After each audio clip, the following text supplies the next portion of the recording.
Turongera kubaha ikaze muri kino kiganiro mwese abafashe akaryo kanyu ko gukurikirana kino kiganiro umuntu muzima twama tuganira byinshi mu bitubakira imitima bitubakira imibiri tukaganira n'ibindi bishobora kutubakira ikibano cyo bitwa societe aho tuganira ingeso nziza umuntu asabwa kugira umuntu w'Imana tukanahaganira n'ibindi byubaka imiryango yacu. Muri uno mwanya rero uwo mugiye kuganira akaba ari Eric Nshimirimana, tukaba tugiye kuganira ijambo rishingiye ku by'ubuzima, rikaba ari ijambo rireba buri muntu wese ariho agihema uhereye ku muto gushika ku muntu akuze, kandi tunababwire ko n'umwana ari mu nda kiri mu nda ibyo tugiye kuganira biramureba kuko nyina bamufise mu nda, nyina rero afise uwo mwana mu nda abakeneye kumenya amategeko y'ibyo tugira tuganira. Uno munsi rero turaganira ijambo rikomeye cyane ariko rishingiye ku by'ubuzima, aho tuganira igihimba citwa amara, ico bitwa les intestins. Amara rero mu nda yawe ariyo Imana yararemeyeyo, yarema ku buhinga bukomeye cyane, yarema afise icajejwe, yarema Imana ifise umugambi. Hari impamvu rero yayaremye amara. Umwana akivuka aba yafise, umwana akiri mu nda aba yafise, avuka yafise, mu nda bakiyafise, nawe urayafise, nanje ndayafise. Ayo mara rero mubona arakomeye cyane, nimwe mu nyama zitegerezwa kwigwa neza muri kino gihe cacu. Mukurikirane rero tugiye kubiganira twitonze, turareba amara niki, agwara gute, ayo mara yovugwa gute dukoresheje ibyaremwe canke ifungurwa zibimera Imana yategekanije kuva mu ntango yiremwa. Ariko muri ano mara turaza kuganira gusa ukuntu agwara indwara zitandukanye, ariko turaganira indwara yitwa constipation. Constipation rero ni indwara irembeje abantu benshi ku isi. Aha abantu benshi barakonstipa, abantu benshi usanga batituma neza, usanga iyo bagiye ku mwanda mukuru bagira ingorane nyinshi zitandukanye. Ashobora kuba ari umubanyi wawe, ashobora kuba ari wewe, ashobora kuba ari umugabo wawe, umwana wawe. Ibyo byose rero tugiye kubirabira hamwe. Iyo ndwara iva kuki, kuko ibera mu mara manini, iva kuki, yokingwa gute, umuntu yoyivura gute yaramaze kwigwara, ese ingaruka zo kutayivuza nizihe, ndetse ifise n'izindi ngaruka nyinshi cyane tugiye kurebera hamwe. Mu gitabo c'Imana rero citwa Bibiliya kiratubwira neza ko mu gitabo c'Imana ca Bibiliya umunyabwenge yitwa Salomo yavuze amajambo akomeye mu gitabo c'Imigani gice n'icya 2 umurongo w'10 haranditse ngo kuko ubwenge buzokwinjira mu mutima wawe kandi ukumenya kuzonezeza ubugingo bwawe. Ni kuvuga ngo kumenya iyo kugeze mu muntu akabishira mu mutima, ivyo bituma ubugingo bwiwe buzonezerwa, bugahimbagwa, bukabamwo umunezero. Ivyo rero byose rero tubikeshwa no kumenya. Nkuko rero turiko turabivugana aho tugiye kuganira indwara z'amara, ariko tukaba tuganira indwara imwe ibangamiye isi cyane yitwa ya constipation canke kugumigwa canke kugumbiza. Akaba rero tugiye kuganira muri uno mwanya, aho umuntu wese rero ategerezwa gushira ubwenge ku gihe akumviriza neza. Amara kugira arinda gwara biterwa n'ifungurwa zitandukanye umuntu rero yariye. Izo mfungurwa rero zikaba zirimwo ibintu bituma ayo mara agwara, tuza kubabwira twitonze muri kano kanya. Ni ukuvuga ngo bantu mwese muduteze amatwi mukurikirane neza, amara kugira gware ntabwo biza nka accident, ahubwo bifise aho biva, hariho ikibitera. Ibyo nibyo rero tugiye kuganira, biva mu byo twariye, biva mu myifato twifashe. Ibyo byose rero bishobora gutuma amara agira ingorane yo kugwara. Aha ico dushaka kubereka, murabona hano iyo umuntu ariye imfungurwa iyo zigeze mu kanwa zirahava mu kanwa zikamanukana mu muhogo, aho ico bitwa esophage. Uvuye muri esophage biramanuka bikagera mu mushishito ngaha. Bivuye mu mushishito murabona ko umushishito ushamitse ko akantu kameze nk'akaringoti nka tiyo, ariko ako karingoti niho amara mato yashamikiye. Amara mato namwe murayabona naya, aya mara matoya akaba afutswe agenda, ukuvuga ngo afutswe n'amara manini. Ivyo nukuvuga ngo iyi niyo bitwa inzira y'ibyo kurya. Aha nukuvuga ngo iyo ifungurwa zigeze mu kanwa, abantu bakwiye kumenya neza ko haba hagiye gukorwayo iki. Aha mu kanwa harimwo amate Imana yaremanye umuntu. Ayo mate aza iyo umuntu abonye ibifungurwa. Ayo mate yitwa yitwa salive, akorwa n'ico bitwa glande salivaire. Ayo mate rero ajejwe ibintu bibiri. Ajejwe ubwa mbere gutuma imyanda imwe yabonetse mu mfungurwa twariye ipfa. Icya kabiri nuko atuma izi fungurwa zinogererezwa hano mu kanwa zikagenda mu mushishito, zabaye nk'ubuyi kugira umushishito ushobore kuzihotsa ukora ico bubandanye igikorwa citwa digestion neza, zivemwe ibyangombwa neza. Aha rero mu kanwa niho hahera ico bitwa digestion, no kuvuga ngo ikintu bitwa guhotswa kw'imfungurwa canke igogorwa rihera hano mu kanwa, aho imfungurwa turiye zivangwa n'aya mate zikamanuka mu muhogo nk'uko mubibona, zikagera mu mushishito. Zigeze rero mu mushishito ngaha zivangwa n'amaside abiri. Murabona ni acide yitwa chlorhydrique na pepsine. Izi acide zibiri zijejwe gutuma ibintu twariye byose birimwo ibyo bitwa indema mubiri bishobora guhotswa neza. Iyo rero bivuye ngaho bihamara amasaha shika kuri 2 canke 3 bivana n'imfungurwa wariye uko ziba zikomeye. Iyo bivuye hano mu mushishitiro biramanuka bikagera mu mara matoya. Ariko ico dushaka kubabwira mwotegerezwa kubanza kumva nuko aya mara mato agizwe n'ibice bitatu bikomeye. Murabibona hari ico bitwa duodenum, hari ico bitwa jejunum, hari ico n'ikindi bitwa ileo.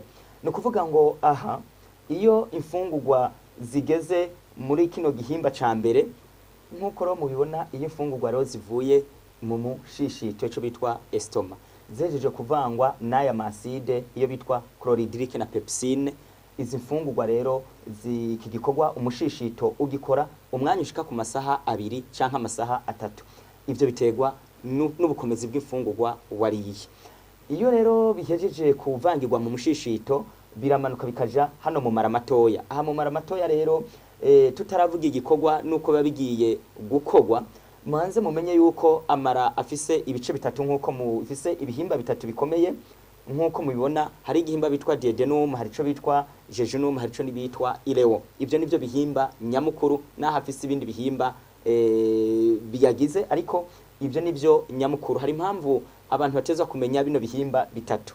No kuvuga ngo umuntu iyo afunguye hakogwa ibintu bitatu. Hakogwa ico bitwa digestion, absorption na metabolisme. Ico bitwa digestion no kuvuga ngo nukuntu imfungurwa zihindurwa n'umubiri, ariko digestion ihera mu kanwa nkuko twabibabwiye. Aha mu kanwa niho ihera, no kuvuga ngo imfungurwa zikamenagurwa n'amenyo, zikongera kandi zikavangwa n'amate bitwa salive akorwa na glande salivaire, bigaca bimanuka mu muhogo, bigeze rero mu mushishito, digestion ibikibandanye. No kuvuga ngo iyo bivanzwe na ya acide bitwa chlorhydrique twababwiye na pepsine, kugira ngo ibintu twariye by'ibinyama birimo by'indema mubiri, birimo ibintu by'ibinure n'amavuta bishobore guhotswa neza. Ivyo bintu hejeje kuvangwa bigacagagurwa n'andi maside yo mushishito. Ivyo bintu biva bimeze nk'ikintu kimeze nk'igisururu,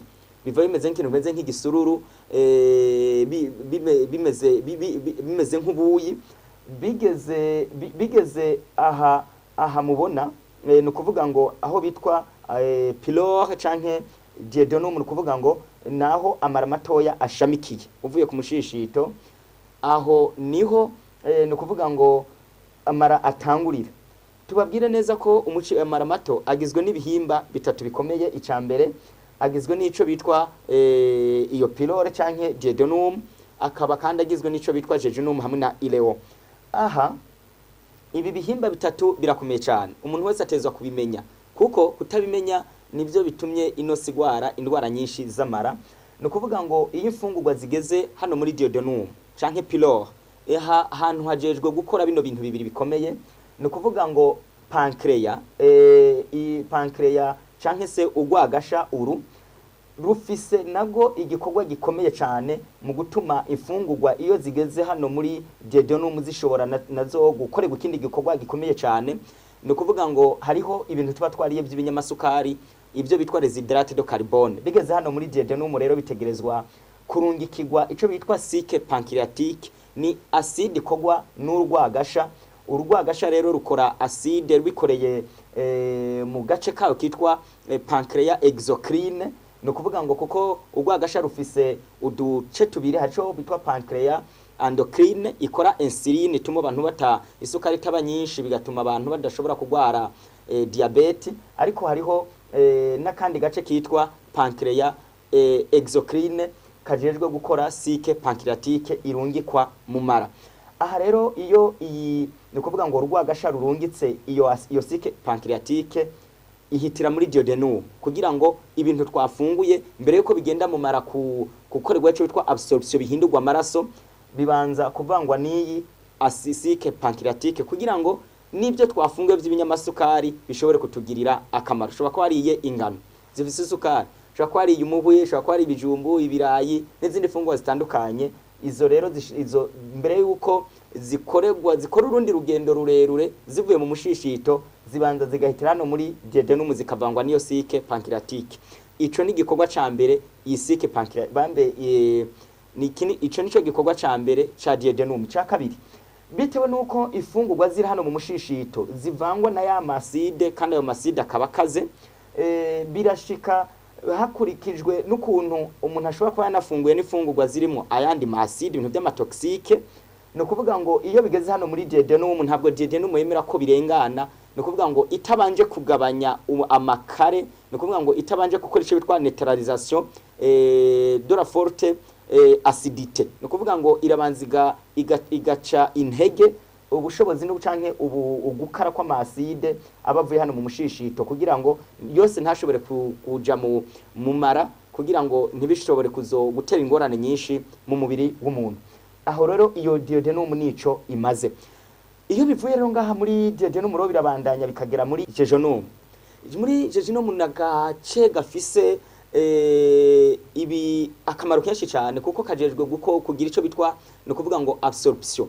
No kuvuga ngo gatuma imfungurwa twariye bya bindi wagura bikuzimbye, bya bindi bakaranze, bya bindi wafatiye umwanya wo kubifungura, iyo imfungurwa no kuvuga ngo zigeze muri ako gace kayo mara ako kanyama gafite ibyo bitwa virosité intestinale.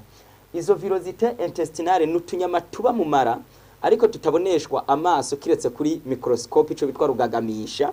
Urebeyemo gusa ni ushobora kumenya n'utu tunyama utu tunyama tw'amara nitwo tujejwe gutuma haba ico bitwa absorption. Kuvuga ngo n'uburyo utu tunyama two mu mara dutuma zafungurwa zihaciye kuko aba urugendo zigenda zihaca two turasigarana ibyangombwa kugira ngo bize bihindurwa amaraso. Murabona yuko bihinduka amaraso gutya kugira ngo bize gukora mu mubiri w'umuntu. Ico nico jejunum ijejwe. Ndagisubiramwo no kuvuga ngo imfungurwa zivuye muri duodenum zagabanijwe amaside ari mu mfungurwa yagabanijwe amakare kandi cycle pancreatique ivuye mu rwagashi kaba yageze muri duodenum kugira ngo ibintu twariye by'ibinyamasukari bishobore nabyo gukorerwa digestion neza. No kuvuga ngo birarungikwa bikagenda muri jejunum. Iyi jejunum rero ikimaze no kuvuga ngo ijejwe gukora ico bitwa absorption. No kuvuga ngo denitrima ni no kuvuga ngo ni byangombwa byo kutwubakira umubiri bitaza kuba umwanda mukuru cyo bitwa les excréments canke matière fécale mu yindi mvugo. Ivyo rero byangombwa bigenda bica no kuvuga ngo bigenda biraca kutunyama bitwa virosité intestinale tuba muri jejunum. Utwo tu virosité no kuvuga ngo tujejwe gusigarana ibyangombwa kugira ngo tuce tubihindura amaraso tunabirungike mu maraso kugira ngo yaba amazi twanyoye, yaba ibinyamasukari twariye, yaba amavitamine, zaba indema mubiri, byaba n'ibindi bitandukanye byose n'ibindi byunyunyu bishobore kwinjira mu maraso. Icitondegwa iyo rero jejunum igwaye ntabwo ibyo twariye bizima byinjizwa mu maraso kuko izo nyama ziba zigwaye. No kuvuga ngo bitewe nuko za virosité iyo zigwaye jejunum ikaba nayo idakora neza, iyo bigezeyo ntabwo bishobora guhinduka ico bitwa nitrima canke ngo byinjire mu maraso. Niyo mpamvu gufata neza aya mara yacu ni igikorwa gikomeye cyane bitewe nuko aya mara yacu Imana yaremye izi impamvu kandi adufitiye akamaro kenshi. Niyo mpamvu ushobora kujya neza ugakura ibintu bizimbye ukagura ibyiza twanabyigisha ukumva ati ndagiye kubigura, ariko bitewe nuko virosité intestinale zawe zigwaye muri jejunum no kuvuga ngo ntabwo ibyo wariye bihinduka nitrima canke biabsorbe bigende bihindurwa amaraso kandi byinjizwe mu mubiri kugira ngo bishobore gukora. Hano ibi bintu ro birabandanya bikagera no mu gace kitwa ilewo canke ileum. Aka ilewo nayo nakandi gahimba gakora nka jejunum kajejwe nako kunyunyuza ibyangombwa kakabisigarana kakabihindura bikaba amaraso kandi bikinjira mu mubiri gukoreshwa n'umubiri. Aha turababwira bikeya mu bintu aka kanyama kitwa ireo kajejwe kunyunyuza kugira ngo bishobore kwinjira mu maraso nk'uko mubibona. Icambere na amazi.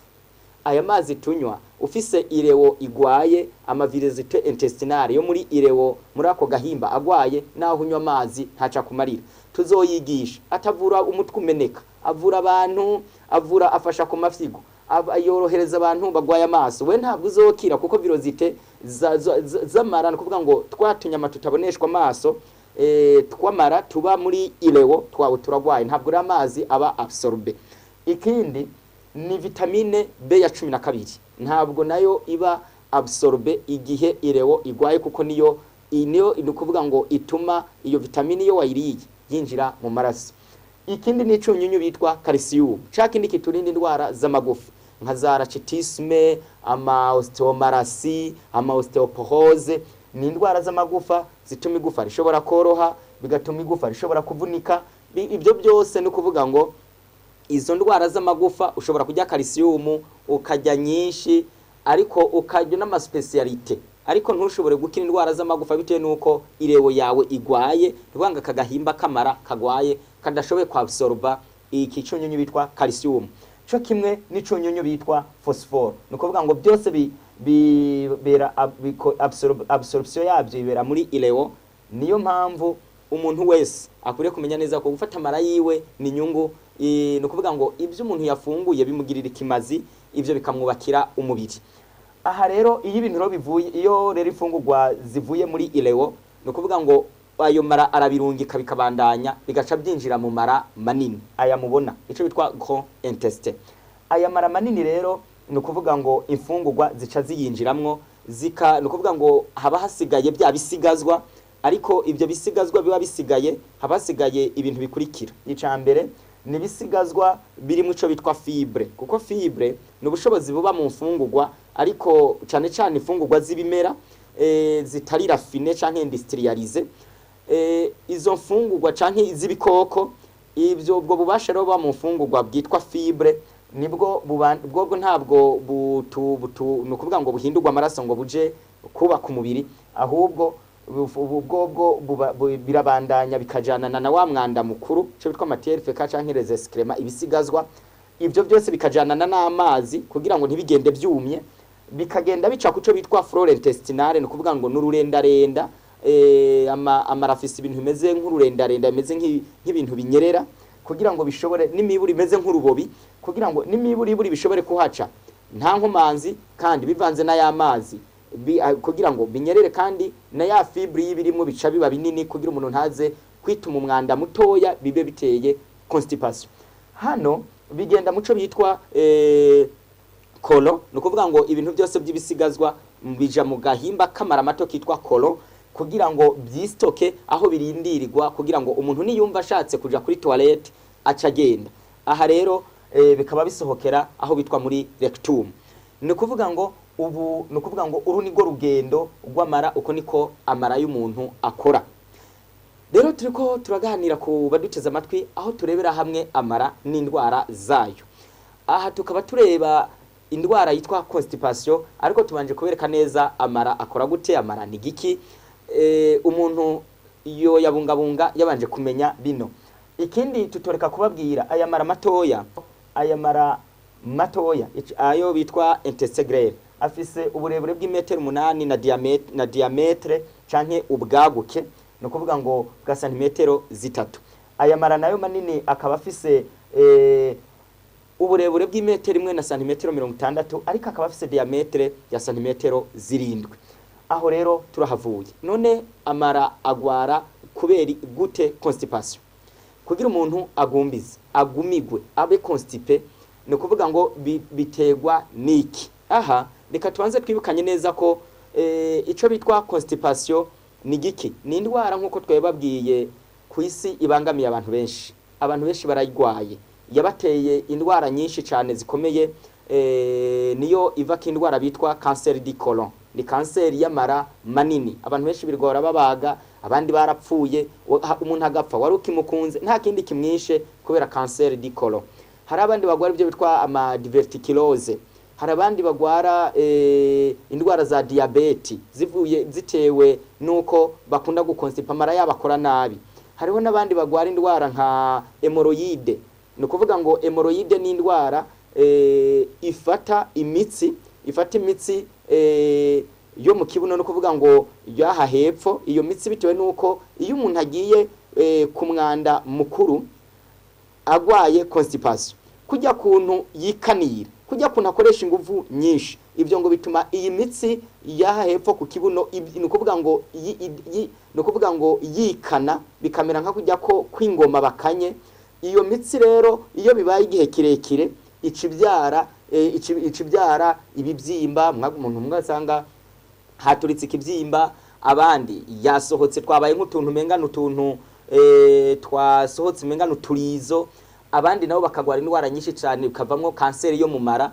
Iyo niyo bitwa hemorrhoide, n'ubundi buryo ifata. Ikindi naco twababwira nuko hariho ibyo bitwa les hernies, ama hernies no kuvuga ngo n'uburyo inyama zo mu nda ziva mu mwanya wazo zikaja mu kibanza zitagenewe, ivyo nivyo bitwa hernie. Hari ama hernie inguinale akunda gufata abagabo, n'ayandi bwoko bw'ama hernie ni bwinshi. Ubwo bwose buva ku kuntu amara y'umuntu akora nabi akabimaramo igihe kirekire, kandi akaba yaragize ico bitwa constipation iminsi myinshi. Ivyo rero bitera izo ndwara zose. Namwe rero mubimenye, kudafata amara neza ngibyo biteye diverticulose, biteye cancer du colon, biteye diabete, biteye hemorrhoide, biteye hernie, biteye n'izindi ndwara zitandukanye. Ibyo byose kandi bimaze amafaranga y'umuryango, bikubujije amahoro, bitumye udakorera n'Imana ukomeye.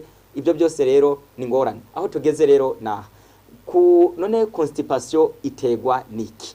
Kugira aya mara ashobore gukonstipa, uyu muntu agihangayike, agware aya mara amere gutya, agiye no ku mwanda mukuru, bibi ngorane, ibyo bitegwa niki? No kuvuga ngo constipation bisigura iki? Iyo umuntu agiye ku mwanda mukuru bakakora ico gikorwa arinze gukoresha inguvu nyinshi, iyo ni constipation. Iyo umunsi ushobora kurenga utagiye ku mwanda mukuru, iyo ni constipation.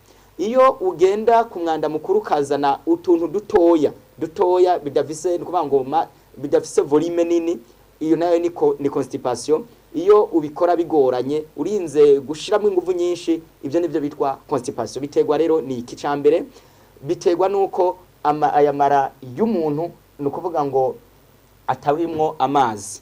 Ico ni kimwe. Bigategwa n'indi mpamvu y'ukuntu ubwonko bw'umuntu butaronka amazi bukoresha.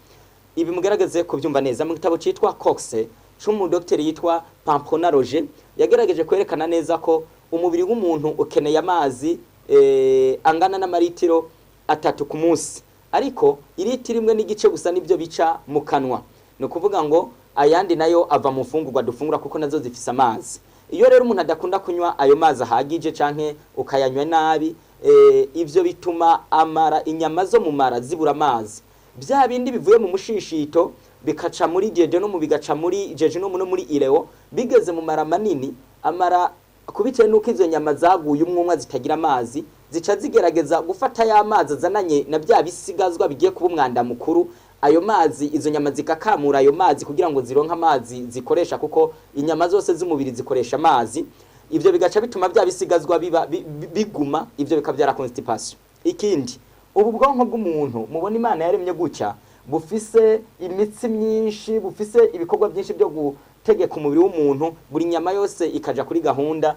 No kuvuga ngo iyo ngo butaronsa amazi bituma ngo bugenda gukoresha ngayo mu mwanda mukuru kugira ngo bushobore gukora, kuko bwo ntabwo bukora butagira amazi. Iyo rero utayanywa, kanywa makeya, bwo buragenda kwironderera ahambere ngo buyahiga ari mu mwanda mukuru, bica bituma rero umuntu ashobora gukonstipa. Ico ni cambere. Niyo mpamvu umuntu wese nazanywa iritiro n'igice ku munsi, kandi umuntu anywa amazi hasigaye minota 30, iyo niyo yanyuma mikeya. Ikindi naco, wafunguye urindira amasaha 2 canke 3. Icya kabiri gitera abantu gukonstipa no gufungura ifungurwa zitarimwo fibre. Fibre rero, ifungurwa zitarimwo fibre ndazibabwira, abantu bakunda kurya isukari yo mu mahinguri, ico bitwa sucre raffiné, bagakunda gukoresha ikicayi kimenyerewe, bagakunda gukoresha amata y'inka afise isukari bitwa lactose, iyo nayo itera amara kuziba. Ikindi naco ni inyama. Izi nyama abantu bakunda gufungura kuva na kera Imana hari impamvu itari yaremeye ko abantu bafungura inyama nazo nta fibre zifise. Ikindi ni ifi zirakunzwe, le poisson nazo nta fibre zifise, ndetse n'amagi abantu bakunda kuyihereza cyane bakabigira akamenyero nabyo ntabwo birimwo fibre. Tunababwire ko nibindi biva muri ibyo bintu zaba za shokora, za jambo, amabiswi, ibyo bintu byose bimeze gutyo ntabwo bifise fibre. Ikindi naco twobabwira, ibyo biri mu bintu bituma abantu bashobora gukonstipa. Fibre rero imaziki ubwa mbere niyo ivamwo rwa renda canke rwa rubobi rujejwe ruba mu mara kugira ngo ifungurwa zihageze zishobore kuhaca neza, niyo irindi myanda yo mu mara. No kuvuga ngo fibre ifise n'ikindi gikorwa gikomeye cyane, ituma iyo umuntu afise mu mubiri bituma iterisi y'umuntu idatoboka canke ngo ize yifungura. Fibre ni ituma umuntu atazogwara indwara za hernie, ituma umuntu yituma neza, izigama amazi yo mu mara igatuma amara amera neza. Iyo fibre rero iyo abantu bafungura ifungurwa zitarimwo iyo fibre, cyane cyane twababwiye ko ari ubushobozi buba mu mfungurwa no kuvuga ngo mu mfungurwa z'ibimera, iyo abantu badakunda kufungura fibre ivyo bitera izo ngorane. Aha reka abantu mwongere mumenye neza ko hariho imfungurwa rero zifise fibre nyinshi.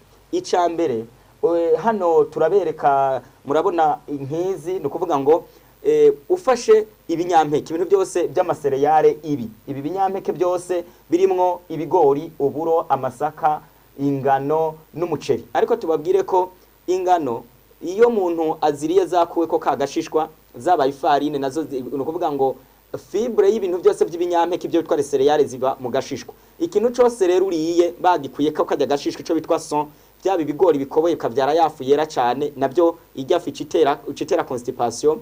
Ufunguye ikintu cyose gikozwe muri ya farine nayo bica bitera constipation. Ufunguye uyu muceri wera cyane banogeje cyane ukawamako, nabyo bitera constipation.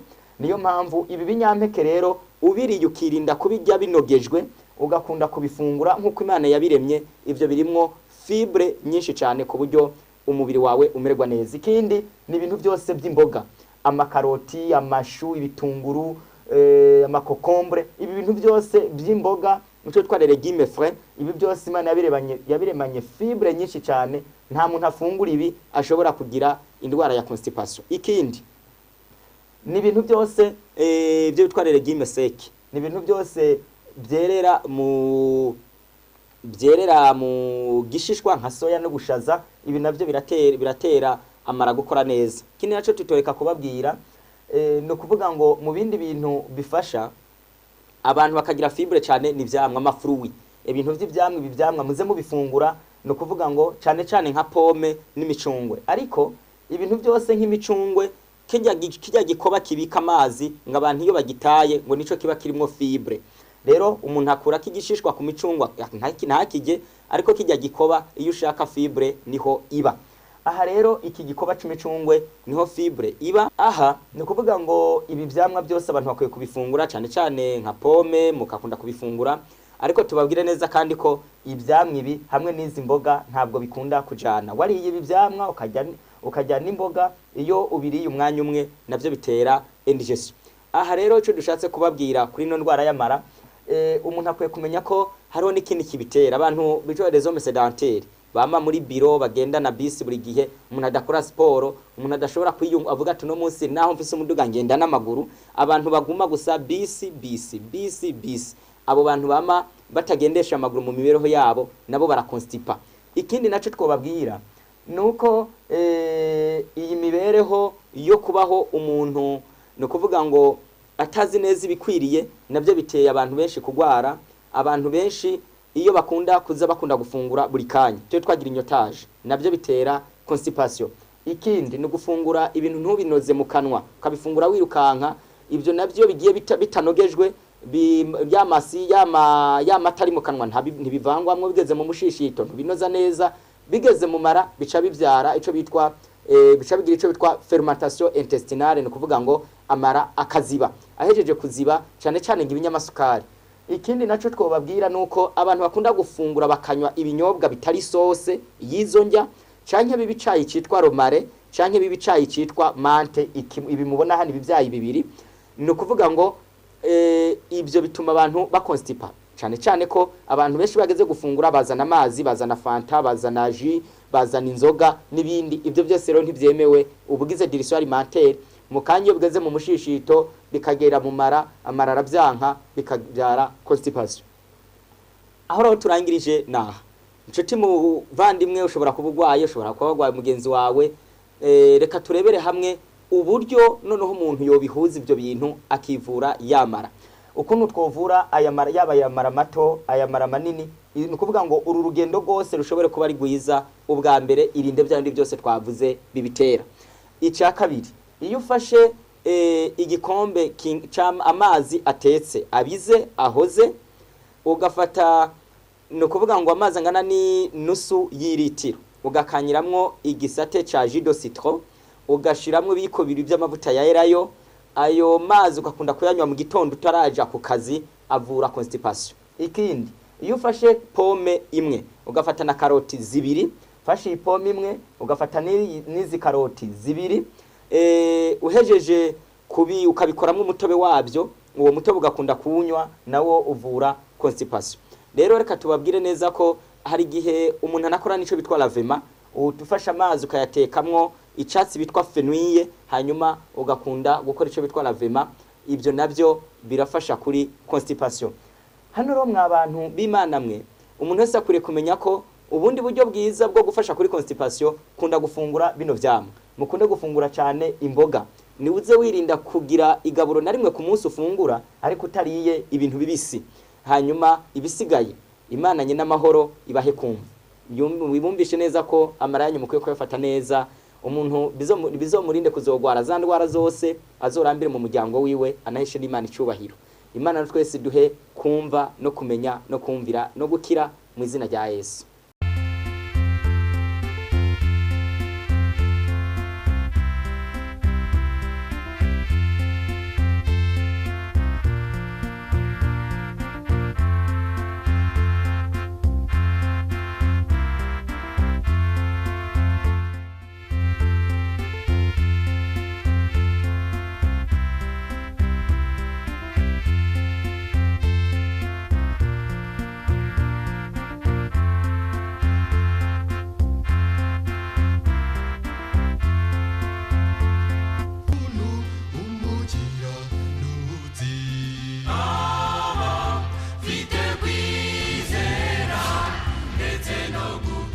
Shama